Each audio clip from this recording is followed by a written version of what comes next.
हम लोग पढ़े क्या के बाबू तो पदार्थ। क्या के पदार्थ के बारे में हम लोग जानेंगे कि पदार्थ कहते हैं किसे और कितने प्रकार की होते हैं। तो पदार्थ के बारे में दुनिया के हर चीज क्या है तो पदार्थ। पदार्थ ही क्या है तो पेन है तो पेन भी, मार्कर भी क्या है तो पदार्थ। हमारा पूरा बॉडी है तो सब क्या है तो पदार्थ। दुनिया के हर चीज पदार्थ है, मतलब दुनिया में जितना भी चीज होगा सब क्या होगा तो पदार्थ होगा। लेकिन पदार्थ कितना प्रकार की होगा तो 3 प्रकार की होगा। पहला नंबर में होगा ठोस, दूसरा द्रव, तीसरा गैस। हम लोग देखेंगे यहाँ पर कि पदार्थ कहते हैं किसे। देखेंगे हम लोग पदार्थ की पहले हम लोग परिभाषा जानेंगे। परिभाषा जानेंगे तो पदार्थ हुआ है जो स्थान घेरता है और जिसमें द्रव्यमान होता है तो उसे हम लोग बोलते हैं पदार्थ कहते हैं। क्या बोलते हैं? पदार्थ।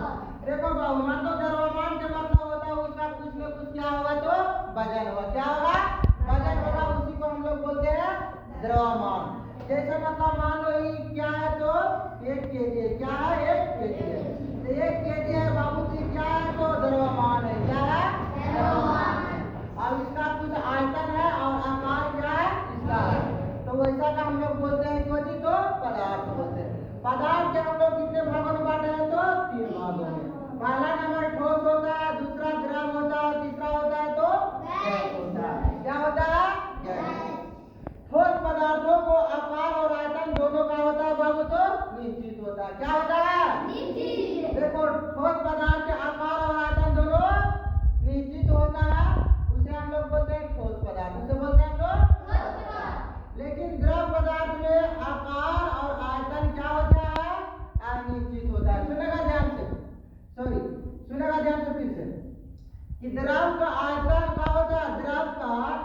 द्रव का आकार अनिश्चित होता है लेकिन द्रव्यमान निश्चित होता है। द्रव्यमान द्रव का आयतन निश्चित होता है लेकिन आकार उसका अनिश्चित होता है।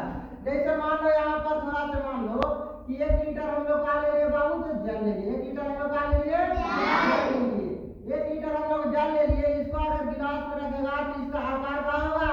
चेंज होगा। क्या होगा? चेंज होगा। क्या होगा? चेंज होगा। अगर यह 1 लीटर जल के अगर हम लोग यहाँ पर गमला में अगर रखेंगे या थाली में तो पानी कहाँ हो जाएगा? छिपरा देगा। तो इसका आकार यहाँ पर देख रहा है कि चौड़ा हो रहा है और यहाँ पर देख रहा है कि लंबा हो रहा है। तो इसका पानी द्रव का आकार कैसा होता है तो अनिश्चित होता है। द्रव का आकार और लेकिन द्रव्यमान का जो होता है निश्चित होता है। लेकिन गैसवा बताओ अब गैसवा के ना तो आकार और आयतन दोनों अनिश्चित होता है। दोनों क्या होता है? आयतन और आकार दोनों का होता है बाबू, दोनों इसको बाकी होता है तो अनिश्चित होता है। उसे हम लोग बोलते हैं गैस। फिर से एक बार सुनाओ, जिसका दोनों आकार और आयतन निश्चित होता है उसे बोलेंगे। जिसका दोनों आकार और आयतन रहेगा उसको हम लोग बोलेंगे